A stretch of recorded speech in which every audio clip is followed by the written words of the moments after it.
Diver hunting for lobster is back on solid ground tonight with an incredible story of survival. He was lost for hours, fighting to stay afloat and alive. The all-out search to find him, we brought you live last night. News Channel 5's Dan Corcoran spoke with him today, and he joins us now from the Jupiter Inlet with his story. Dan?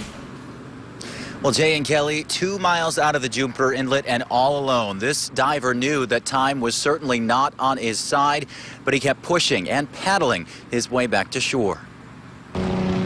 Diver Larry Lum could see and hear the Coast Guard choppers. The rescue boat seemed to be so close, but no one could find him. That's when I knew I was in trouble. It was like the boat wasn't there. Larry had surfaced about 2 miles east of the Jupiter Inlet. The boat that his brother Bill was operating was nowhere to be seen.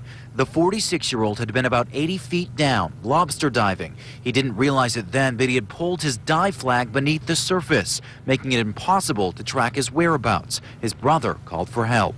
My mind really started to run wild and think, well, you know, the percentages of me making it to the beach aren't 100%. Larry says he got into the water at about 6:15 p.m., but the minutes and the hours were quickly ticking by. The sun was going down, and there was a whole new set of challenges once it became completely dark. Larry shed any equipment that he could, his air tanks, his weight belt, and inadvertently his compass. You just feel so powerless. You know, you're out in the middle of the ocean and you think that you might die. Larry waved and yelled toward rescuers. But they always seem to veer off, like right at the last minute. Still alone, still paddling toward what he thought was the beach. Larry finally made it to land after 11 p.m., catching his breath and the attention of a passerby who called 911.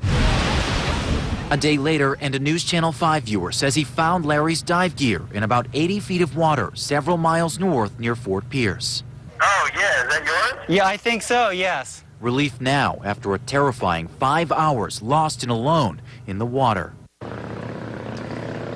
And Larry says he's going to try to get that gear back in the next couple of days because he does want to get back in the water and dive again. Meanwhile, lobster mini season, it ends in about 1 hour at midnight. Reporting live in Jupiter tonight, I'm Dan Corcoran, WPTV News Channel 5.